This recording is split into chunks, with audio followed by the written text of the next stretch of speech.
बच्चों, इस नए वीक में आपका वेलकम है। और अभी तक हम लोगों ने सॉलिड स्टेट चैप्टर में डिस्कस किया कि क्लासिफिकेशन हम सॉलिड्स का कैसे करते हैं इंटरमॉलिकुलर फोर्सेस के बेसिस पर या फिर उसके पैकिंग अरेंजमेंट ऑर्डर के बेसिस पर। और फिर हमने डिस्कस किया कुछ टर्म्स को, जैसे क्रिस्टल लैटिस क्या होता है, लैटिस पॉइंट क्या होता है, यूनिट सेल्स क्या हैं, प्रिमिटिव यूनिट सेल्स क्या हैं, सेंटर्ड यूनिट सेल क्या है। और हमने डिस्कस किया कि किसी भी क्रिस्टलाइन सॉलिड में उसके एक यूनिट सेल में कितने एक्चुअली नेट एटम्स का कंट्रीब्यूशन है। अगर यूनिट सेल एससीसी कैटेगरी की है तो नेट एटम जो होंगे वो 1 होंगे। अगर बीसीसी कैटेगरी की यूनिट सेल है तो ओवरऑल एटम जो कंट्रीब्यूटेड होंगे उस यूनिट सेल को बनाने में उनका नंबर 2 होगा। इसी तरह से एफसीसी अगर यूनिट सेल है तो नंबर ऑफ एटम्स यानी जेड फैक्टर जो है उसका वो 4 होगा। तो आज हम स्टार्ट करते हैं उसके आगे। अभी आज के सेशन में हम लोग देखेंगे रिव्यू ऑफ प्रीवियस सेशन जो भी हमने आपसे किया। और इम्पॉर्टेंट है आज के लिए आपका, हम लोग डिस्कस करेंगे क्लोज्ड पैकिंग इन सॉलिड्स और साथ ही साथ हम डिस्कस करेंगे वॉइड्स एंड सॉलिड्स। ये नीचे के जो टॉपिक है वो आज शायद कवर नहीं हो पाएंगे, determination of the formula of the compound या पैकिंग एफिशिएंसी या calculation of the density of the unit cell. लेकिन आज जो हम लोग का कवरेज है, जो मेरा टारगेट है, वो है closed packing in solids as well as voids का क्या कॉन्सेप्ट है वो आपको समझाना। अब आपको समझना है क्लोज्ड पैकिंग इन सॉलिड्स। जैसे अभी आपने समझा कि सॉलिड में बहुत छोटे छोटे छोटे छोटे फंडामेंटल पार्टिकल्स होते हैं। अब सॉलिड्स में वो फंडामेंटल पार्टिकल एक दूसरे से मैक्सिमम क्लोजेस्ट होते हैं, जो भी उनका इंटरमॉलिकुलर फोर्सेस होता है उसके बेसिस पर। उनका इंटरमॉलिकुलर फोर्सेस अगर स्ट्रांग होगा तो वो बहुत पास पास होंगे, और अगर लूजन होगा तो दूर होंगे या थोड़ा सा और दूर होंगे, लेकिन फिर भी वो इस तरह से हेल्ड अप है कि वो अपनी पोजीशन छोड़ नहीं सकते। वो केवल अपनी पोजीशन पे वाइब्रेट या ऑसिलेट कर सकते हैं या ट्रांसलेट कर सकते हैं।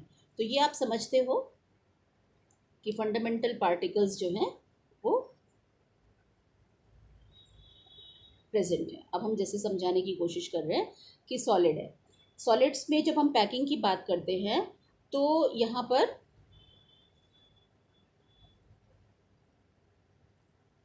हम डिस्कस करें क्लोज्ड पैकिंग इन सॉलिड, तो हमने सिर्फ इसी को हाईलाइट किया। क्लोज्ड पैकिंग इन सॉलिड्स को हम 3 वे में लेके डिस्कस करते हैं। 1D packing, 1 dimensional packing, 2 dimensional packing and 3 dimensional packing. 1 dimensional packing का मतलब कि जो एटम्स लगे हैं, फंडामेंटल पार्टिकल हैं सॉलिड के, वो केवल ऐसे एक रो में लगे हैं। जैसे 1 डायमेंशनल पैकिंग का मतलब अभी हम डायग्रामेटिकली भी आपको दिखाएंगे। ये इस तरह से अगर फंडामेंटल पार्टिकल्स ऐसे ऐसे ऐसे ऐसे पास पास पास पास लगे हैं तो आप इसे कहते हो कि ये 1 डायमेंशनल पैकिंग है। 2 डायमेंशनल मतलब एक रो में तो पैक्ड हो गए, अब दूसरी रो भी लग रही है, तीसरी रो भी लग रही है, चौथी रो भी लग रही है, बट एक ही लेयर बन रही है। केवल किस वे में है? They are present in the layer form. ठीक है, अब लेयर बन गई, पहली रो, दूसरी रो, तीसरी रो, चौथी रो के एटम, पांचवी रो के पार्टिकल, छठी, सातवीं, आठवीं रो के पार्टिकल हो गए। तो ये क्या बन गई? एक लेयर बन गई। अब इसी के ऊपर अगर दूसरी लेयर भी आ जाती है, ठीक है, अगर इसी के ऊपर दूसरी लेयर आ गई, ये दूसरी लेयर के first row, second row, third row, fourth row, fifth row, sixth row, seventh row, तो ये सेकेंड लेयर हो गई। फिर वैसे ही अगर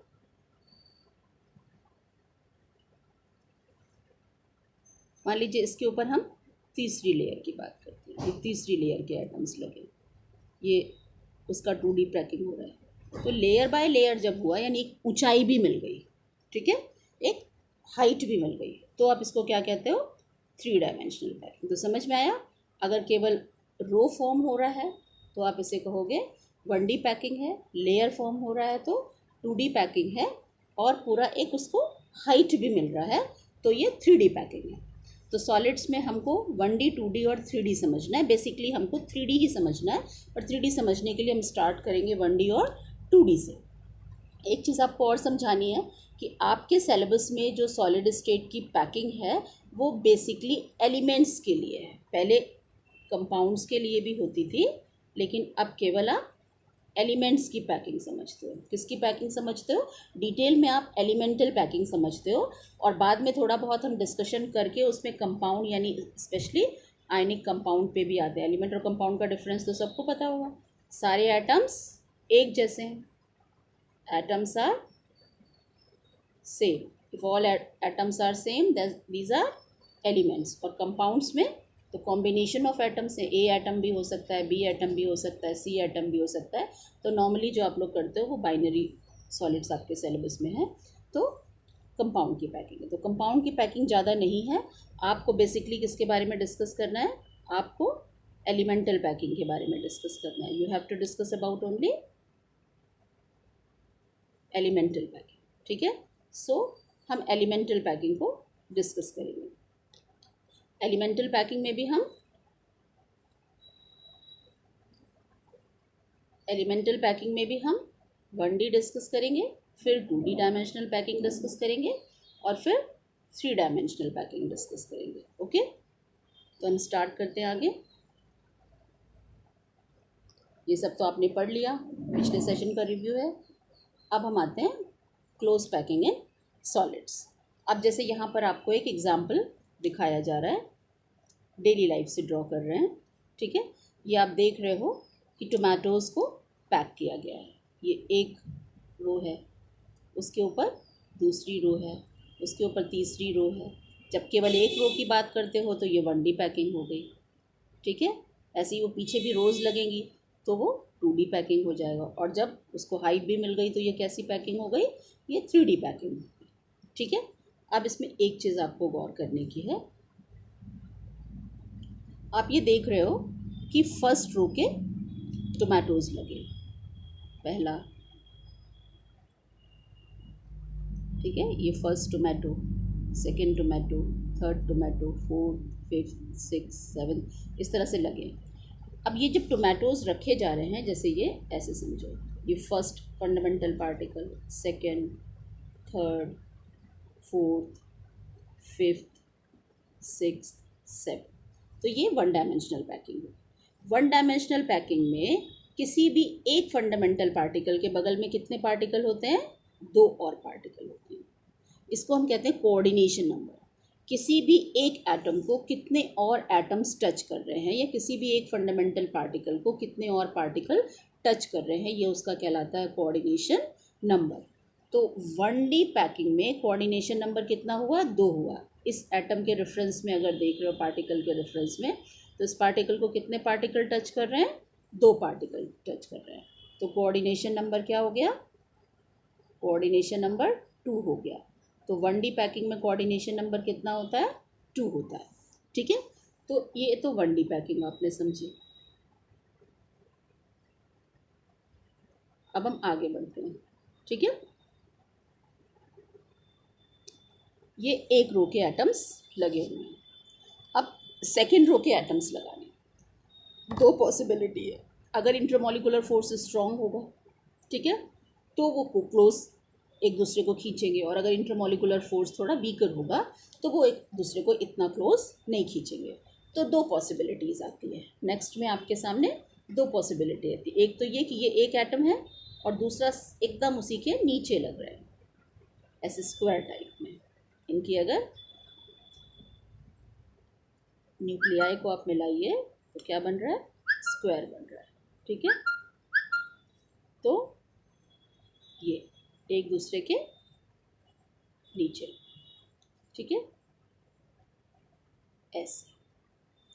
इसको बोलते हैं स्क्वायर क्लोज पैकिंग का 2 डायमेंशनल वे है। कैसा है ये?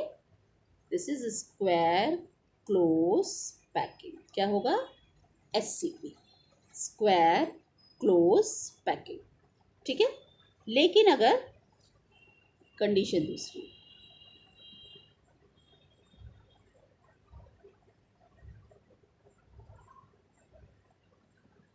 थोड़ा कॉम्पैक्ट पैकिंग हो रही है, हेल्थ जो है वो बहुत स्ट्रॉन्ग है, इंटरमॉलिकुलर फोर्स। तो इंटरमॉलिकुलर फोर्स स्ट्रॉन्गर है तो वो पास खींचेगा, और ज़्यादा पास खींचेगा दूसरे पार्टिकल को। तो दूसरे लेयर का जो पार्टिकल है, दूसरी रो का जो पार्टिकल है, वो अगर इसके डिप्रेशंस में है, गड्ढे बन रहे हैं। अगर ज़्यादा से ज़्यादा इफ़िशियंसी से पैक होना है, कड़ा कंजस्टेड पैक होना है, तो सही तरीका क्या है? आप टोमेटोज़ को एक दूसरे के ऊपर लगाते तो क्या होते, गिर जाते, क्योंकि वो कंजस्टेड पैक नहीं थे। तो ये हो गया, ठीक है। इस तरह से वो उसके डिप्रेशंस में जा रहे हैं। सेकेंड रो के एटम फर्स्ट रो के एटम के डिप्रेशन में जा रहे हैं। थर्ड रो के एटम सेकेंड रो के एटम्स के डिप्रेशंस में जा रहे हैं, ऐसे करके। ऐसे ही फोर्थ रो के उसके डिप्रेशंस में जा रहे हैं, ठीक है। यहाँ पर अगर देखोगे एक किसी एटम को, मान लो ये आप इसके रेफरेंस में देखोगे, तो इस एटम को कितने एटम सराउंड कर रहे हैं? 6। 1 2 3 4 5 6, ठीक है। क्या बन रहा है इसके रेफरेंस में अगर देख रहे हो तो कितने एटम सराउंड कर रहे हैं उसको? ये भी, ये भी, ये भी, ये भी, ये भी, ये भी, ठीक है। तो हेक्सागोन बन रहा है। क्या बन रहा है? हेक्सागोन बन रहा है। इसलिए कोऑर्डिनेशन नंबर कितना हो गया इसका? 6 हो गया। स्क्वायर क्लोज पैकिंग में कितना था? 4 था, और इसमें कितना है? 6 हो गया। स्क्वायर क्लोज पैकिंग में अगर 2 डायमेंशनल वे में कोऑर्डिनेशन नंबर देखेंगे तो कितना आता? 4 आता। ऐसे करके अगर एक दूसरे के नीचे रखते हो, अगर इसके रेफरेंस में देखोगे तो क्या आएगा? ये और ये इसके क्लोजेस्ट पैक होंगे, ठीक है। तो कोऑर्डिनेशन नंबर इस केस में कितना था? 4 था। अब थोड़ा सा आपको एक बात और आगे क्लियर करनी है। ये आपने 2 डायमेंशनल तो समझा, 2 डायमेंशनल में आपने देखा कि डिप्रेशंस में आ रहे हैं, ठीक है, ये डिप्रेशंस में आ रहे हैं। अभी जब हम 3 डायमेंशनल पैक करेंगे तो 3 डायमेंशनल में ये फर्दर 2 भाग में बढ़ जाता है, ठीक है। अब इसके ऊपर फिर आएगा, तो कुछ आपको दिखाते हैं हम आगे फर्दर। ये देखिए, क्लोज पैकिंग इन 1 डायमेंशन दिखा रहा है। अभी हमने जैसे बताया रोज में है, तो इसको अगर इस एटम के रेफरेंस में देखोगे तो 1 डायमेंशनल पैकिंग में कोऑर्डिनेशन नंबर कितना हो गया? 2 हो गया, ठीक है। अब हम आगे बढ़ते हैं, 2 डायमेंशनल पैकिंग में आते हैं। तो 2 डायमेंशनल पैकिंग में अगर इस तरह से हो रहा है, स्क्वायर क्लोज पैकिंग हो रही है, तो स्क्वायर क्लोज पैकिंग हो रही है तो कोऑर्डिनेशन नंबर कितना हो गया? कोऑर्डिनेशन नंबर 4 हो गया। और अगर हेक्सागोनल क्लोज पैकिंग हो रही है तो कितना हो गया? कोऑर्डिनेशन नंबर 6 हो गया। लेकिन अभी फर्दर आपको समझना होगा कि ये जो हेक्सागोनल क्लोज पैकिंग है, जब ये 3D वे में जाएगा तो फिर ये 2 तरह से डिवाइड हो जाता है, ठीक है। तो यहाँ तक अभी तक हम लोगों ने क्या डिस्कस किया? 2 डायमेंशनल पैकिंग की, यानी लेयर बन रही है। अभी तक हम लोग ने क्या सिर्फ डिस्कस किया? लेयरिंग डिस्कस किया कि एटम्स की लेयर कैसे बनती है, ठीक है। अब हम आगे बढ़ते हैं, 3 डायमेंशनल पर आते हैं। अच्छा, 2 डायमेंशनल से पहले ही हम वॉइड डिस्कस करते हैं, ठीक है। अब डिस्कस करेंगे हम वॉइड डिस्कस करेंगे, पर वॉइड से पहले 3D पैकिंग पे आएंगे। तो अब हम लोग आते हैं 3 डायमेंशनल पैकिंग पे। 3 डायमेंशनल पैकिंग में पहले वॉइड डिस्कस करेंगे। तो ये आपको लाइट कलर के दिख रहे हैं, ठीक है। ये लाइट कलर के जो दिख रहे हैं स्फेयर्स, ये नीचे की लेयर के स्फेयर्स हैं, ये ए लेयर के स्फेयर है, ठीक है।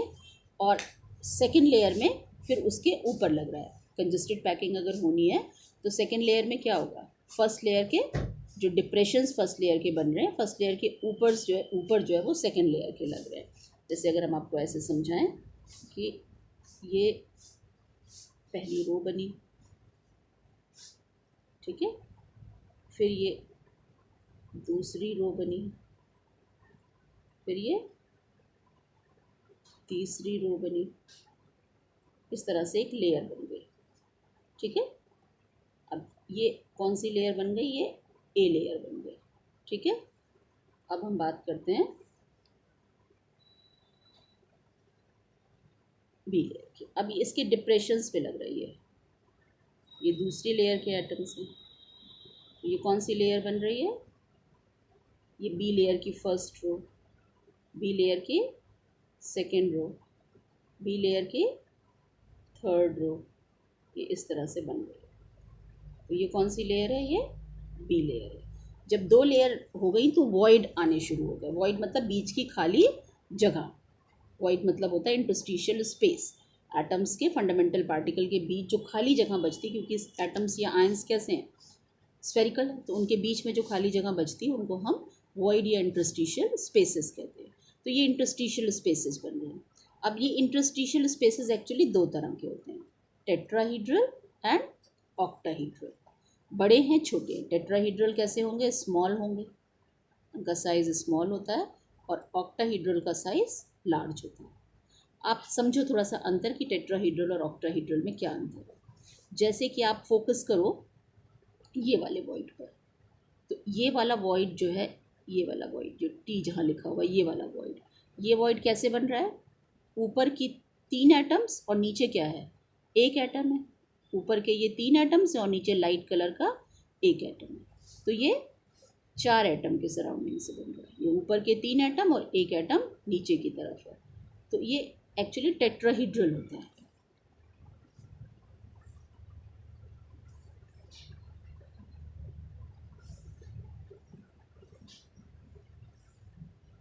ये देखिए टेट्राहीड्रल वॉइड बनते हैं और ऑक्टाहीड्रल, 2 तरह के वॉइड बनते हैं, टेट्राहीड्रल वॉइड और octahedral void. Tetrahedral void 4 atoms की सराउंडिंग से बन रहे हैं। कितने एटम की सराउंडिंग से बन रहे हैं, 4 एटम बोलो या फंडामेंटल पार्टिकल बोलो, 4 एटम्स की सराउंडिंग से बनते हैं। और ऑक्टाहीड्रल वॉइड 6 एटम की सराउंडिंग से बनते हैं। ये जो 4 एटम्स होते हैं उसमें 3 एक लेयर के होते हैं और एक उसके नीचे या ऊपर की लेयर होती है। ठीक है, एक लेयर के 3 होंगे, फर्स्ट लेयर और लेयर 1 और ये लेयर 2। और ऑक्टाहीड्रल वॉइड में जो 6 एटम लगते हैं वो 3+3, 3 एटम लोअर लेयर के होते हैं और 3 एटम अपर लेयर के होते हैं। ठीक है, ये देखिए जैसे ये टेट्राहीड्रल वॉइड, ये नीचे की लेयर के मान लो 3 एटम है। ठीक है, और इसमें ये ऊपर की लेयर का एटम यहाँ आया, तो 3 एटम नीचे की लेयर के और ऊपर की लेयर के एटम, इन चारों के घिरने से जो जगह बन रही है उसको हम कहते हैं टेट्राहीड्रल वॉइड। 3 एटम्स नीचे के लेयर के हैं, ये मान लो उनके न्यूक्लियाई हैं, और 1 एटम ऊपर की लेयर का है। तो इन तीनों के न्यूक्लियाई और इसके न्यूक्लियाई को मिलाने से क्या बनता है, टेट्राहीड्रल बनता है, टेट्राहीड्रॉन बनता है। That's why this void is called as tetrahedral void. Octahedral 6 की सराउंडिंग से बनता है। जैसे आप इस वाले वॉइड को देखो, तो ये वाला एटम, ये वाला एटम, ये वाला एटम, और नीचे के लेयर के ये वाला, ये वाला, ये वाला, इनकी सराउंडिंग से जो वॉइड बना ये क्या है, ये ऑक्टाहीड्रल वॉइड है। हम फिर से समझाने की कोशिश करते हैं। ये नीचे की लेयर के 3 एटम, ठीक, और ये ऊपर की लेयर के 3 एटम। तो ये 6 एटम्स की सराउंडिंग से ये वाला जो वॉइड बन रहा है, ये बीच में जो जगह बन रही है, इसको बोलते हैं ऑक्टाहीड्रल वॉइड। अब ये नीचे के लेयर के 3 एटम थे तो इनका न्यूक्लियाई यहाँ, यहाँ और यहाँ आया, और ये ऊपर के लेयर के 3 एटम थे तो इनका न्यूक्लियाई यहाँ, यहाँ और यहाँ आया, ये। और इस तरह से ये क्या बन गया, एक ऑक्टाहीड्रल बन गया। 11वीं क्लास में पढ़ाया था ऑक्टाहीड्रल, ठीक है। तो क्या बन गया, ये ऑक्टाहीड्रल बन गया। तो न्यूक्लियाई को मिलने पे जो शेप बनता है वो ऑक्टाहीड्रल होता है। That's why this void is called as octahedral void. तो आपको बेसिकली समझना चाहिए कि जब लेयर फॉर्मेशन शुरू होते हैं, first layer I, second layer I, और सेकेंड लेयर के एटम्स फर्स्ट लेयर के एटम्स के डिप्रेशंस में हैं, तो 2 तरह के वॉइड्स बनेंगे, tetrahedral void and octahedral void. Tetrahedral void छोटा होगा और ऑक्टाहीड्रल वॉइड का साइज बड़ा होगा, क्योंकि ऑक्टाहीड्रल वॉइड 6 एटम्स के कंट्रीब्यूशन से बन रहे हैं और टेट्राहीड्रल वॉइड्स 4 एटम्स के कंट्रीब्यूशन से बन रहे हैं। इसको टेट्राहीड्रल इसलिए कहा क्योंकि शेप कैसा हुआ था, न्यूक्लियाई के जोड़ने पर जिन एटम्स के कंट्रीब्यूशन से ये बना था टेट्राहीड्रल शेप था। और ऑक्टाहीड्रल में शेप कैसा बना था, ऑक्टाहीड्रॉन बना था, that's why this void is called as octahedral void. तो टेट्राहीड्रल वॉइड का साइज छोटा होता है, ऑक्टाहीड्रल साइज का वॉइड बड़ा होता है। एक और मेजर इन्फॉर्मेशन आपको यहाँ पर रखनी है कि मान लीजिए हम आपको n बॉल्स दे दें, ठीक है, 100 नंबर ऑफ बॉल्स दे दें और हम कहें कि इन सबको आप इस तरह से पैक कीजिए कि एक रो बनाइए, सेकेंड रो बनाइए, थर्ड रो, और डिप्रेशंस में जाने चाहिए। सेकेंड रो के बॉल्स फर्स्ट रो के डिप्रेशन में जाने चाहिए। उसके बाद जब लेयरिंग फॉर्मेशन करें तो सेकेंड लेयर के जो एटम्स हैं वो फर्स्ट लेयर के एटम्स के डिप्रेशन में, नहीं, मैक्सिमम कॉम्पैक्ट जितना आप पैक कर सकते हैं उतना आप पैक कीजिए। तो अगर कॉम्पैक्ट, मोस्ट कॉम्पैक्ट पैकिंग की हम बात करते हैं और इस तरह की पैकिंग होती है तो इस केस में ऑक्टाहीड्रल और टेट्राहीड्रल वॉइड बनेंगे। संख्या कितनी होगी, अगर हम आपको 100 एटम्स प्रोवाइड करें, यानी 100 बॉल्स प्रोवाइड करें और आप इसी को फेविक्विक से ऐसे कॉम्पैक्टली चिपकाते चले जाएंगे तो बाद में आप देखेंगे कि उसमें 100 ऑक्टाहीड्रल वॉइड्स बनेंगे। कितने बनेंगे ऑक्टाहीड्रल वॉइड्स, 100 बनेंगे। और टेट्राहीड्रल वॉइड्स कितने बनेंगे, टेट्राहीड्रल वॉइड्स जो है वो 200 बनेंगे, ठीक है, क्योंकि टेट्राहीड्रल वॉइड 4 एटम की सराउंडिंग से ही बन जाते हैं और ऑक्टाहीड्रल 6 की सराउंडिंग से बनते हैं, इसलिए ऑक्टाहीड्रल का नंबर कम होगा और टेट्राहीड्रल का ज़्यादा, लेकिन दुगना होगा। टेट्राहीड्रल वॉइड्स ऑक्टाहीड्रल वॉइड्स के दुगने होंगे। अगर 100 एटम्स हैं तो 100 ऑक्टाहीड्रल वॉइड बनेंगे बट 200 टेट्राहीड्रल वॉइड बनेंगे। बाद में आपको कुछ क्वेश्चंस करना समझाएंगे जहाँ पर फॉर्मूला राइटिंग के क्वेश्चंस होते हैं कि आपको टोटल नंबर ऑफ एटम्स बता दिए जाएँ और उसके बाद बताया जाए वॉइड में दूसरा एटम आया, जैसे जो कंपाउंड्स का जो फॉर्मेशन होता है, जैसे मान लो कि NaCl की आप बात करते हो तो NaCl एक्चुअली कैसे बनता है, यहीं पर थोड़ा सा हिंट कर दे रहे हैं ताकि आप वर्ड्स को थोड़ा लोगे स्ट्रांगली। जैसे NaCl की सपोज बात हो रही है तो NaCl में जो Cl माइनस होता है वो यही वाली पैकिंग देता है। ये सब Cl माइनस है, मान लो ये सब ऊपर नीचे सब क्या है, सब Cl माइनस है। और Na+ कहाँ आके बैठता है, क्योंकि छोटा होता है, Na+ का साइज Cl- से काफ़ी छोटा होता है। तो जितने ऑक्टाहीड्रल वॉइड्स हैं यहाँ पर कौन बैठा है, यहाँ पर Na+ बैठा हुआ है, ठीक है। ये तो आप ये समझो कि ये जितने ऑक्टाहीड्रल वॉइड्स हैं यहाँ कौन है, ये Na+ है, यहाँ क्या है, ये सब Na+ है।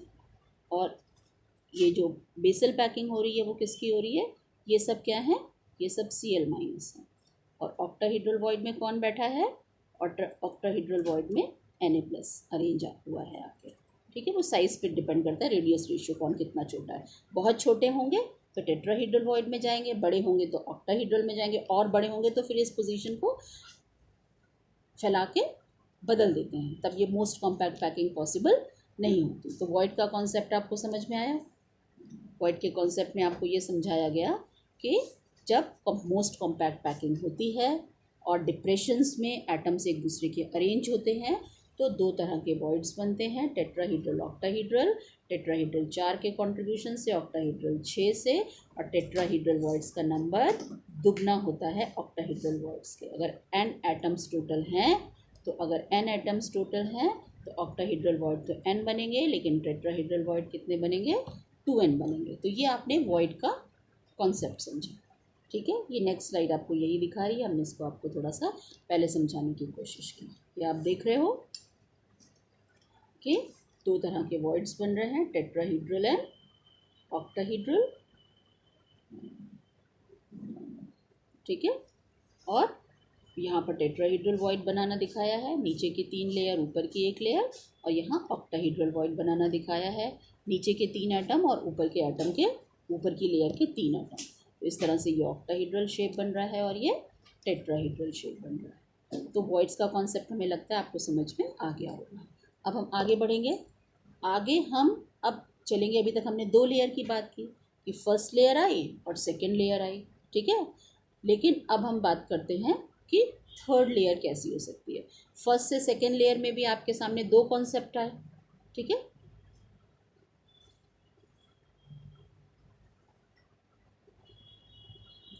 ये आपने देखा कि ये अभी आपको संख्या हमने बताई कि नंबर ऑफ, अगर स्फीयर्स n होंगे तो टेट्राहीड्रल वॉइड 2n होंगे और ऑक्टाहीड्रल वॉइड n होंगे। ठीक है, क्वेश्चंस सॉल्व करना हम आपको बाद में बताएंगे, पहले आप बेसिक कॉन्सेप्ट को समझ लीजिए, क्वेश्चंस जो इस पे आएंगे वो हम बाद में सॉल्व करेंगे। ठीक है, अब हम आते हैं 3 डायमेंशनल पैकिंग पर। ठीक है, so now we will discuss three dimensional packing. 3 dimensional packing में जैसे हमने अभी आपको पहले भी बताया कि ये 2 तरह की पॉसिबिलिटी पहले तो हम देखेंगे। ये एटम है फर्स्ट लेयर के, उसके बाद आपने 2D में ही समझा था कि हो सकता है उसके नीचे नीचे ही आ जाए। ठीक है, यानी एक दूसरे के नीचे आ रहे हैं। ठीक है, और एक था कि जो मोस्ट कॉम्पैक्ट की जहाँ बात हो रही थी वहाँ ये फर्स्ट लेयर रो, फिर ये सेकेंड रो कहाँ गया है, डिप्रेशंस में गया है। ठीक है, सेकेंड रो के एटम्स कहाँ गए हैं, डिप्रेशंस में गए हैं। ठीक है, अब ये तो 2D हो गया। अब 3D की बात आती है, तो अगर इस केस में आप चल रहे हो तो इसी के ऊपर लगते जाएंगे, जैसे यहाँ दिखा रहे हैं ना, ये इसको बोलते हैं स्क्वायर क्लोज पैकिंग। क्या है ये, स्क्वायर क्लोज पैकिंग। इसमें क्या बन रहा है, स्क्वायर जैसा बन रहा है। ये पीछे का भी लेके अभी हम आपको एक वीडियो भी दिखाएंगे, इससे आपको बहुत क्लियर। तो ये स्क्वायर क्लोज पैकिंग है। लेकिन अगर डिप्रेशंस में आते हैं, ये ए लेयर है। ठीक है, और फिर अगर नेक्स्ट लेयर की बात करें हम, और नेक्स्ट लेयर में एटम्स जो कहाँ आ रहे हैं, वो फर्स्ट लेयर के डिप्रेशंस में जा रहे हैं।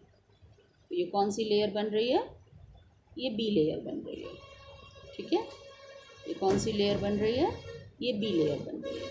अब हम इससे भी आगे बढ़ते हैं कि इसके बाद ये बी लेयर बन गई, तो ए और बी लेयर बन गई, ए लेयर और बी लेयर बन गई। अब थर्ड लेयर की बात आती है, तो थर्ड लेयर में फिर 2 गुंजाइश होती है कि थर्ड लेयर के एटम्स अगर ये यहाँ जाएंगे तो बिल्कुल नीचे वाले को फॉलो करेंगे, और अगर यहाँ जाएंगे तो नीचे वाले को फॉलो नहीं करेंगे। तो जो थर्ड लेयर है वो बेसल लेयर यानी ए लेयर जैसी है, तो एक पैटर्न फॉलो होता है, A B type of packing. ठीक है, और थर्ड लेयर भी अलग है, थर्ड लेयर दूसरे डिप्रेशंस में रखी गई, तो ए बी और फिर थर्ड लेयर अपने आप में फिर डिफरेंट बनी सी, लेकिन फोर्थ लेयर मैच करती है, तो उसको बोलते हैं A B C type of packing. तो A B C type of packing, A B type of packing, और ये क्या है, ये ए टाइप ऑफ पैकिंग है। ठीक है, ए टाइप ऑफ पैकिंग है। तो 3 डायमेंशनल पैकिंग 3 तरह की हो गई, ए टाइप ऑफ पैकिंग,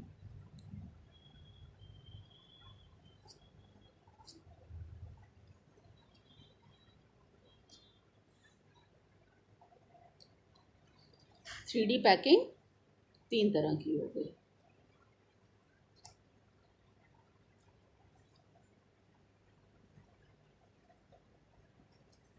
एक होती है ए टाइप ऑफ पैकिंग, एक होती है A B type of packing, एक होती है A B C type of packing. और भी तरह की होती हैं, लेकिन अभी आपके सिलेबस में हम ये 3 पर बात करते हैं। टेक्स्ट बुक में तो एक्चुअली इस पर भी ज़्यादा बात नहीं होती, इन दोनों पे ज़्यादा बात होती है। तो अगर ए टाइप ऑफ पैकिंग होती है तो इसको बोलते हैं square close packing. A B type of packing होती है तो इसको बोलते हैं हेक्सागोनल क्लोज पैकिंग। अभी क्यों ये हम समझाएंगे। A B C type of packing होती है तो इसको बोलते हैं क्यूबिक क्लोज पैकिंग। तो आपने क्या समझा, 3 डायमेंशनल पैकिंग 3 तरह की हो गई, SCP square close packing, hexagonal close packing and cubic close packing. Square close packing में सारी लेयर्स का अलाइनमेंट सेम होता है, A type of packing. Hexagonal close packing में फर्स्ट लेयर का अलाइनमेंट से सेकेंड लेयर का अलाइनमेंट डिफरेंट होता है, लेकिन थर्ड लेयर का अलाइनमेंट फिर फर्स्ट लेयर जैसा होता है, और फिर इसी तरह से फोर्थ लेयर का अलाइनमेंट सेकेंड लेयर जैसा होता है। इसमें A layer B layer, A layer B layer, A layer B layer type चलता है।